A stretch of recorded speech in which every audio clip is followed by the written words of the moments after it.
Entrando para a China. Quem tiver mais que 25 ou 30 anos, vai lembrar que a China, no final do milênio passado, no final da década de 90, início desse milênio, era visto como um dos países mais poluídos do planeta. Você ia para Xangai, era igual Londres no final do século XVIII, que era o chamado fog, era uma poluição, na verdade, né? Sulfitos, sulfetos e monóxido de carbono.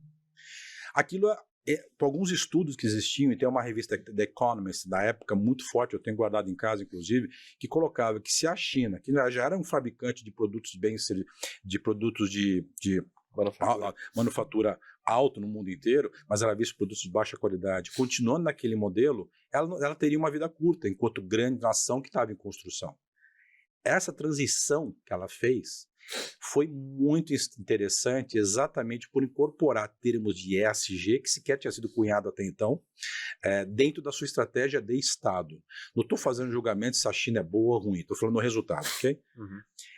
Qual é a realidade hoje, passado quase 30 anos depois? China hoje está na fronteira da tecnologia que todo o planeta hoje deseja, que são energias renováveis, basicamente solar, e veiculação elétrica, que hoje boa parte das grandes cidades tem, como São Paulo, por exemplo, um projeto muito interessante em cima disso, vinculado a uma instituição internacional chamada C40.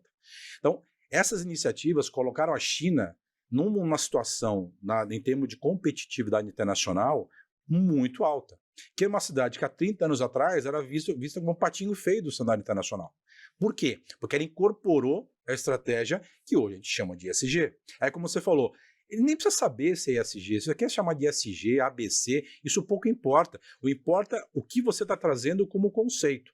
Quer ver um exemplo? Você é uma pessoa eticamente, segue a ética de forma muito coerente. Eu sigo de forma ética muito coerente. Eu não preciso ficar com uma camisa, eu sou ético. Eu sigo este processo. A China é a mesma coisa. Se é ESG ou não é ESG, você percebe que os conceitos de ESG estão incorporados nos agentes privados e agentes públicos. Isso é fácil você perceber, inclusive quando você vai nas conferências do clima. Uhum. Quando você discute com o corpo diplomático chinês, você percebe isso. Mas ESG com pragmatismo.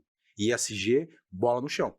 Não em cima de uma visão idílica, que é importante, mas não alimenta as relações de Estados, não alimenta o fluxo financeiro do setor privado. Certo. E isso é a vantagem competitiva que eu enxergo que a China trouxe e veio para ficar. Gostem ou não. Tá, muito legal. Voltando para o Ocidente, então, né? Tem essas dificuldades políticas do que pode, do que não pode falar, além da questão científica mesmo, né? De incorporar essas coisas. Então, nos meus passeios por aí pelas empresas, nas conversas, eu percebo que existe um gap, de fato, entre gestão, formação técnica. Você é um químico. Eu não sou químico, eu não entendo nada de Não queira fazer muito difícil. química, de biologia, não. Eu sou contador de formação. Engenharia é mais fácil. Então, a galera de finanças não estudou química, nem biologia, Não. nem aquilo que conversa com um macaquinho com solo. Então, a gente não sabe. Né? Então, tem um gap aí entre a formação técnica, a gestão, de fato, que é entender como é que esse risco vira, que tipo de operação eu tenho que fazer na minha cadeia de suprimentos, ou, sei lá, que tipo de tecnologia eu tenho que usar, etc. E a obtenção de resultados. Então, parte técnica, parte de gestão e parte de obtenção de resultados. Existe esse gap, né? Como é que você vê isso acontecendo? Porque como é que você vê esse desafio? Quão grande é esse desafio de incorporar a ciência para que uma empresa séria, que nem um exemplo que a gente vai falar mais tarde, perceba que o ESG ele não é um departamento, e sim algo transversal, que conversa com marketing, com RH, com tal, mas tudo tem que desaguar ali no CFO. No final, porque se é uma agenda de dinheiro, tem que terminar no dono do cofre. Né? Então, duas perguntas. Como é que você vê esse desafio de incorporar a ciência? Como é que você vê esse gap?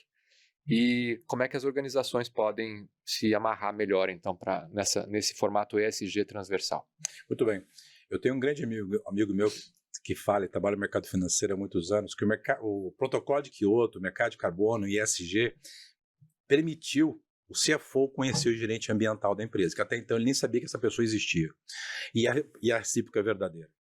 Esses conceitos de pragmatismo nas relações ambientais, sociais, de governança de uma organização com a sociedade civil organizada, vão trabalhar com o setor privado, que o setor público é mal pegado, e o terceiro setor também. É fundamental você incorporar isso como falamos. E como fazer isso? A pessoa não tem que ser um cientista. Eu tenho que contratar um indivíduo formado na USP em Química, Física ou Biologia. Não é esse o ponto. Ele tem que entender os reflexos. Ele tem que entender os impactos com relação à sociedade que ele está envolvido.